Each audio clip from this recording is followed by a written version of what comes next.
Selamat pagi saudaraku. Senang kembali menjumpa saudara di pagi hari ini.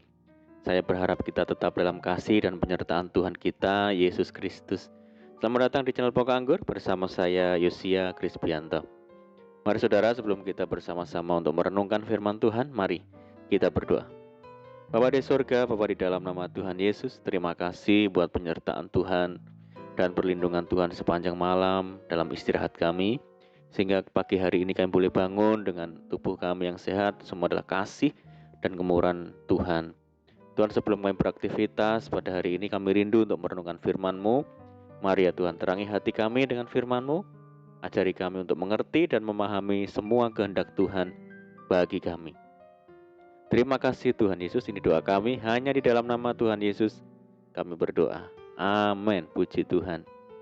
Baik saudaraku, kita akan membaca di dalam Mazmur 147 ayat yang ketiga. Ia menyembuhkan orang-orang yang patah hati dan membalut luka-luka mereka. Puji Tuhan.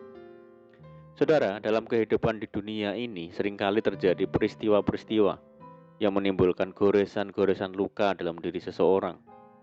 Luka batin tersebut bisa karena akibat terjadinya peristiwa-peristiwa yang menggoncang di dalam diri seseorang, saudara. Misalnya korban dari tindakan kekerasan seksual, pemerkosaan, bullying, pelecehan seksual, kekerasan terhadap anak, kekerasan terhadap perempuan, kekerasan dalam rumah tangga, dan lain-lain.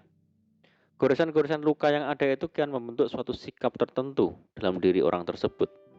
Bukan hanya orang-orang di luar Tuhan yang pernah merasakan luka-luka hati, tapi ada banyak orang Kristen juga, saudara, bahkan mungkin lebih kronis. Luka hati adalah rasa sakit di dalam hati yang diakibatkan perlakuan tidak baik oleh pihak luar, entah berupa intimidasi, ketidakadilan, penghinaan, tidak dikasihi, tidak diperhatikan, kekerasan fisik, penolakan sejak kandungan, kebencian, kepahitan, tekanan, dan sebagainya. Alkitab menggambarkan keadaan orang yang terluka hatinya itu sebagai orang yang robek jiwanya, patah hati, remuk jiwa, hancur hati, dan sebagainya. Menyerang hati dan membuatnya terluka adalah cara yang dilakukan iblis untuk menghambat kemajuan seseorang serta menghalangi orang percaya mengalami penggenapan janji-janji Tuhan. Bukan hanya itu, iblis juga selalu berusaha mengungkit-ungkit semua pengalaman-pengalaman buruk yang terjadi di masa lalu supaya kita terus dihantui oleh trauma yang berkepanjangan. Sehingga kita juga akan terus merasa bersalah dan dipenuhi oleh pikiran-pikiran negatif lainnya. Ketika orang Kristen mulai terluka hatinya, akan timbul rasa kecewa, benci, sakit hati, pahit, dendam, depresi, tidak bisa mengampuni, tawar hati, apatis, dan akhirnya menjadi ragu dan sangsi, dan ragu akan kuasa Tuhan. Saudara, Tuhan menasihati Yosua, janganlah kecut dan tawar hati, sebab Tuhan Allahmu menyertai engkau, kemanapun engkau pergi. Sebab jika engkau tawar hati pada masa kesesakan, kecillah kekuatanmu. Dan itu sangat merugikan, saudara. Saudaraku, jangan pernah berkata bahwa luka-luka hati kita tak mungkin disembuhkan. Atau bahkan ada di antara kita yang sudah hilang harapan dengan berkata, hidupku sudah tidak ada artinya lagi, tidak ada harapan dan masa depan.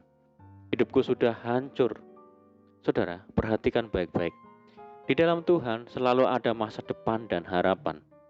Pemazmur berkata, sebab bukan untuk seterusnya orang miskin dilupakan, bukan untuk selamanya hilang harapan orang sengsara. Jadi, bagi orang percaya, masa depan sungguh ada dan harapanmu tidak akan hilang. Firman Tuhan menegaskan bahwa kita ini berharga di mata Tuhan. Aku telah memanggil engkau dengan namamu, engkau ini kepunyaanku. Dan Tuhan memiliki rencana yang indah atas hidup kita, saudaraku.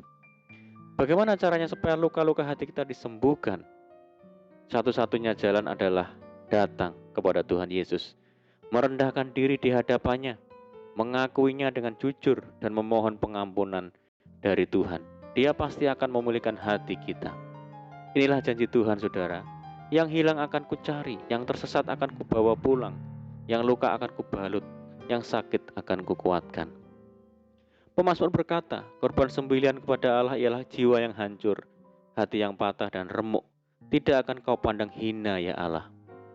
Saudara, bangun kembali hubungan yang karib dengan Tuhan melalui doa setiap hari, baca firman Tuhan, dan tetaplah mengucap syukur dalam segala keadaan. Kita juga harus melepaskan pengampunan kepada orang lain yang telah menyakiti hati kita, memperlakukan tidak adil dan yang telah membuat kita menderita. Itu adalah syarat untuk kita bisa diampuni oleh Tuhan. Ini memang tidak mudah, saudara, tapi percayalah, dengan pertolongan Roh Kudus kita pasti akan dimampukan. Saudaraku, milikilah tekad seperti Paulus. Tetapi ini yang kulakukan, aku melupakan apa yang telah di belakangku dan mengarahkan diri kepada apa yang di hadapanku. Yang lalu biarlah berlalu, arahkan pandangan ke depan dan tatap hari esok bersama dengan Tuhan Yesus. Saudaraku, mari jangan kita biarkan luka-luka hati kita ini menjadi penghalang untuk mengalami berkat dan kemenangan yang Tuhan sudah sediakan bagi kita. Mari kita ambil keputusan hari ini untuk sembuh dari luka batin kita. Undang Tuhan Yesus dalam diri saudara. Dia akan memulihkan hidup saudara sampai seterusnya. Amin. Puji Tuhan. Mari kita berdoa. Bapa di surga, Bapa di dalam nama Tuhan Yesus, ajar kami Tuhan untuk mau sembuh dari segala luka batin. Berdamai dengan diri kami sendiri, mau mengampuni seperti Tuhan mengampuni. Kami berdoa bagi saudara kami yang saat ini mengalami luka batin. Di dalam nama Tuhan Yesus, jamah hidup mereka, jamah hati mereka.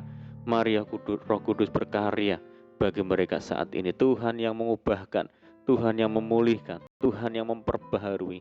Di dalam nama Tuhan Yesus. Terima kasih Tuhan, saat ini kami menyerahkan hidup kami hari ini ke dalam tangan Tuhan. Berkati kami hari ini, berkati segala usaha kami dan pekerjaan kami yang kami lakukan lewat tangan-tangan kami. Dan jadikan kami hari ini berhasil dan beruntung ya Tuhan. Dan sertai kami hari ini dengan penyertaan Tuhan yang sempurna. Dan mohon petunjuk-Mu sehingga kami hidup sejalan dan seturut dengan segala kehendak Tuhan. Limpahi kami dengan sukacita dan damai sejahtera. Terima kasih Tuhan. Jauhkan kami dari segala malapetaka. Ini doa kami ya Tuhan, kami percaya Tuhan mendengar suruhan doa kami. Hanya di dalam nama Tuhan Yesus Kristus kami berdoa. Amin. Puji Tuhan saudara, kita sudah berdoa, kita percaya penyertaan Tuhan, pemulihan Tuhan selalu ada bagi kita hari ini. Mari kita tetap mengandalkan Tuhan Yesus dan tetap semangat di dalam Tuhan. Saya ucapkan selamat pagi, selamat menyongsong hari yang baru. Doa saya menyertai saudara semua. Tuhan Yesus memberkati. Haleluya.